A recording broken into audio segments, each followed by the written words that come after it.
this is Jacqueline Loh from Grace That Reigns. I'm back with Bob Kelly.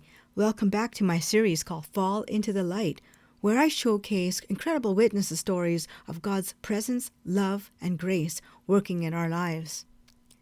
As you might recall, in part 1, Bob was happily being successful as an entrepreneur and thought leader and executive at Microsoft. He had just retired with opportunities galore when all of a sudden he was diagnosed with colon cancer. And that stopped him in his tracks, but led to a profound discourse. Bob received an incredible healing through the grace of God and a new start to life. This is part 2. It's just as inspiring as part 1. So if you haven't yet listened to part 1, I invite you to go back to it. But right now, let's begin part 2. Hello, Bob. Thank you for returning. How are you? Hello, Jacqueline. How are you? I'm well.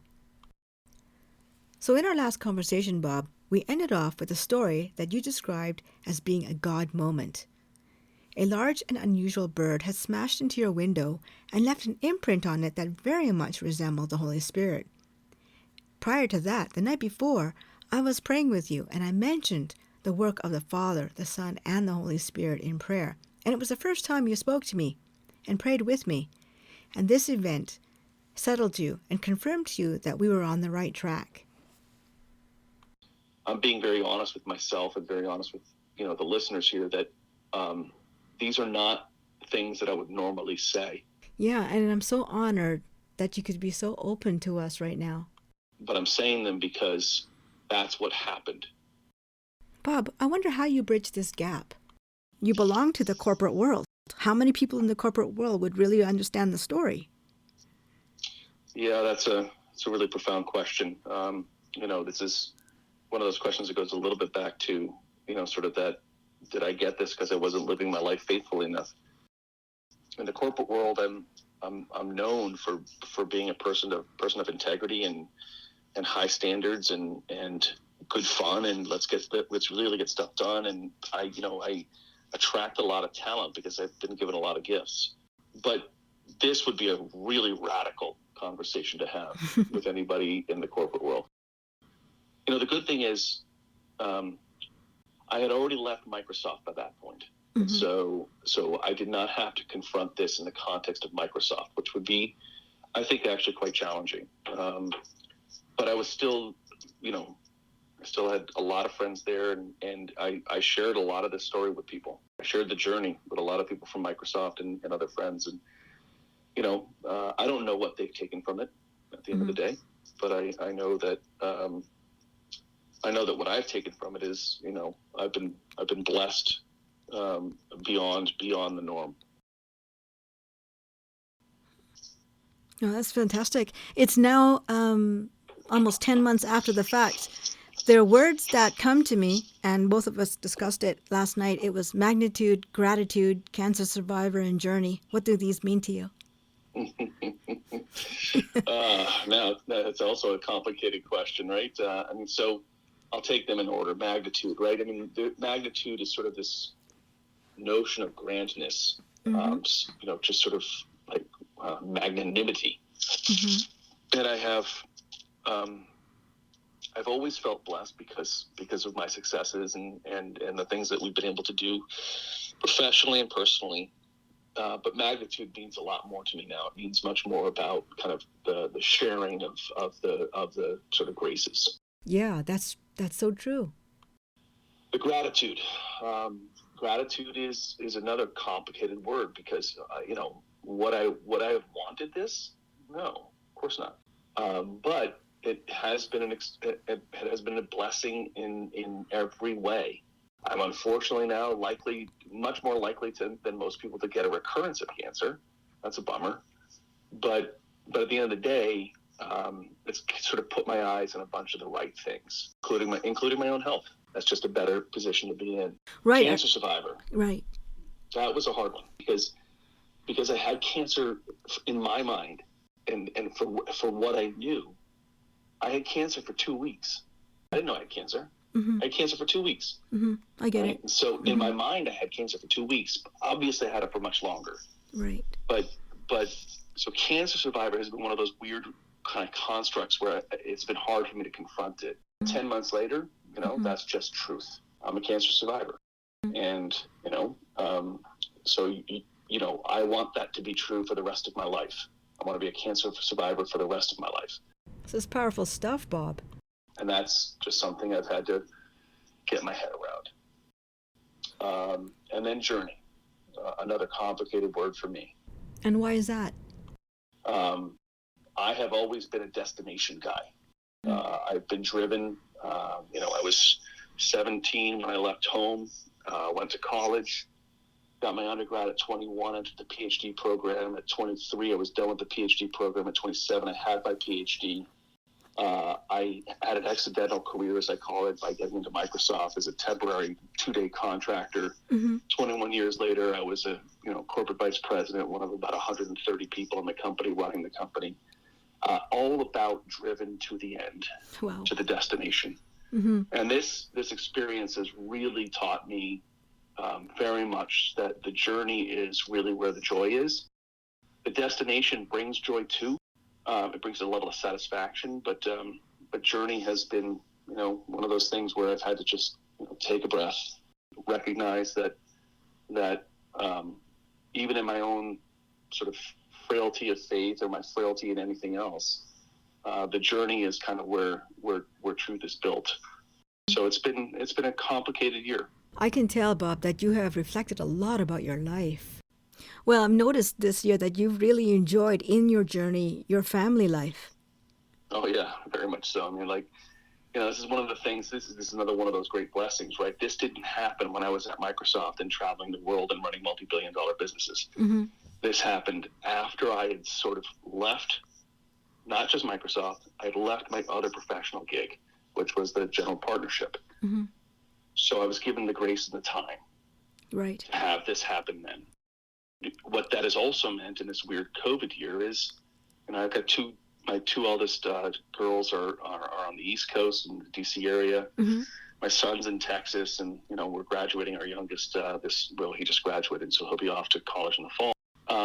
But what it's given me is just this really intense sort of focus on just enjoying every moment of family. I'm a grandfather for the first time, right? I have a grandson who's a year old. We just focus a lot of our time these days on family and traveling to see them, or FaceTiming, or hosting. And it's just, even in this weird COVID world, there's just this incredible ability and focus on family. So I have a thought for you, Bob. They say that God's timing is not our timing. And you're telling me how you work so much in your life, you never really had time to hang around with your family. So maybe this was the best time. The COVID lockdowns meant that you had to stay at home more often, and therefore afforded you the opportunity to spend it with your family. That's a really great insight. I've always been very focused on family. My wife and I have made very intentional choices about the way we raise our children, and one of those is they're always surrounded by family. And part of the belief in my mind when people say to me, how did you raise your children so well? There's the blessings of, a blessing of Christ and all of that. But at the end of the day, it's also that we just have so much family around that there's a shared experience. So yeah, I've always had that, but when you're running multi-billion-dollar businesses and traveling the world, you don't really have that much time for all that other stuff. And so, I think this has been, again, one of those reset moments. So it's quality time with your family is great. So what does it mean now with you and Annmarie, who's your wife, and your family? What does it mean that you're living a life? There's so many weird things about this year, right? So, for example, when most people talk about transitioning from, into empty nesters, right? That's a hard change, right? Because you have your kids till you drop them off, and then all of a sudden you go home and there's no one else there. It's just the two of you. But the COVID year has been an incredible blessing on that front, where we've actually, because I'm working from home, we're actually around each other more today and more this year than we've ever been.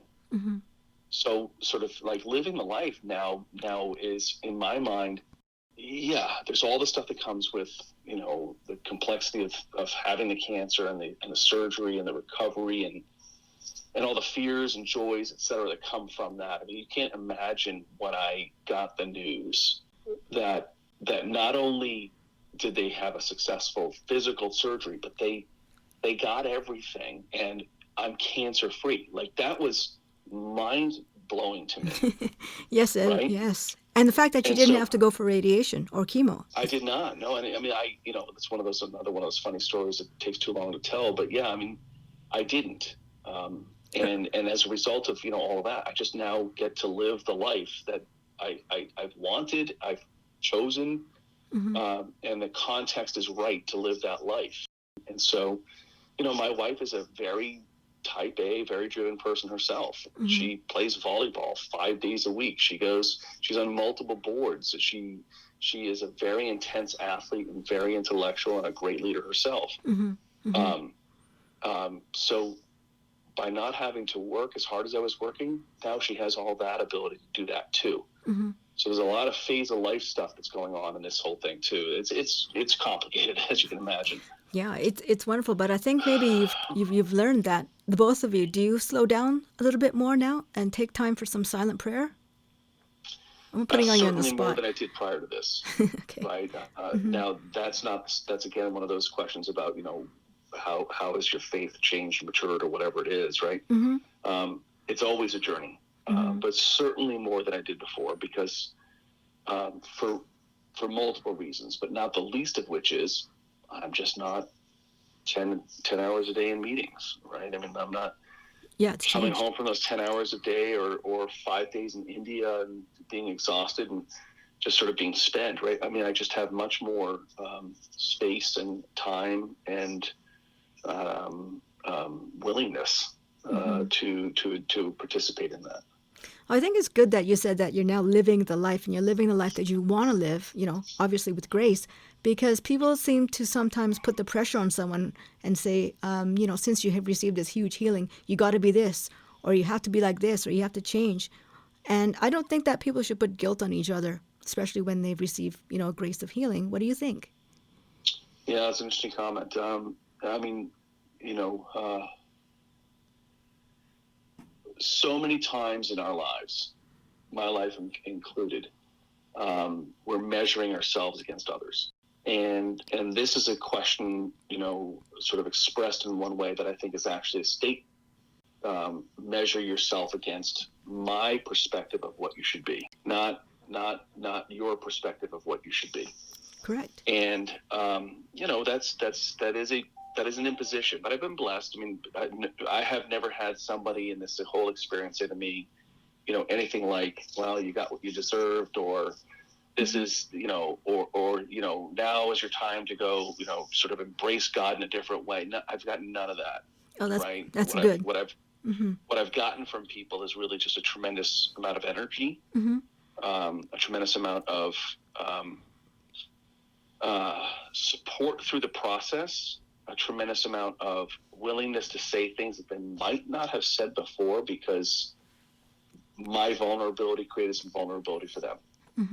And so, yeah, it's, when you talk about being, touched by something, right? This has been a very unique experience for me, where being touched by the divine is in context of life, not sort of an interruption of life.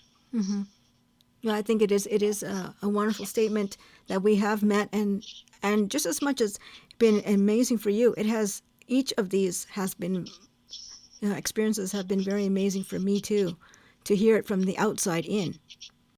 Yeah, if anyone has the unfortunate situation to have cancer, but have the blessing to have you participate in their healing, it is a tremendous experience. Thank you. It really, I mean, you have a unique gift, and it's, some days I'm sure it's a burden to you, but at the end of the day, it's a gift. Yeah. And your willingness to sort of jump into someone else's life to help them through a process is, it's a remarkable thing, and I'm grateful for it. Oh, well, thank you so much. Thank you for trusting me. And so, Bob, you've been very candid about sharing the details of your last year. We know now that you have an A-type personality, but besides that, There's no shyness about it, but there's a black and white boldness in the way you describe the inner thinkings and the inner workings of your heart regarding this grace that you received. Why is that? When something big happens to us, it sort of shatters your world. And then you got to rebuild it, and then it's easy to talk about because it was a process. Right. Right? Oh, it was an event. It happened. Now let me tell you about my event.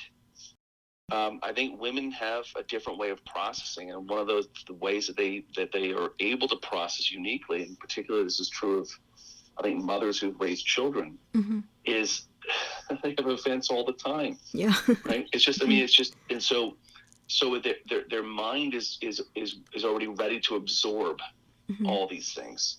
Right. And so it's not as disruptive, and therefore it might not be as easily expressed.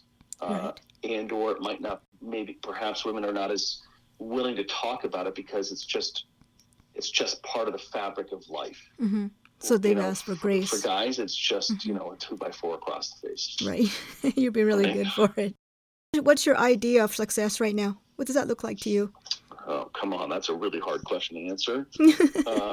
Success is again, it's one of those complicated things, right?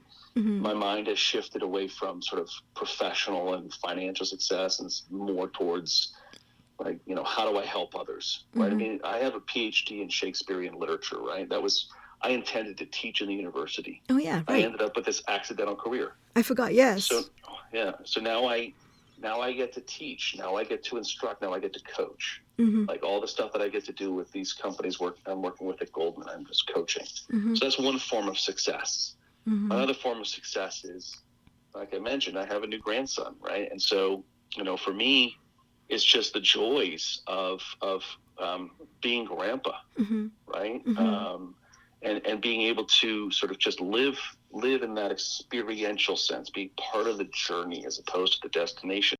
Success is very much more about participation than it is about outcomes. I'm really glad you're mentioning joy. Joy is such a great thing, and people just forget to mention that their life now is about living with joy and happiness. Yeah.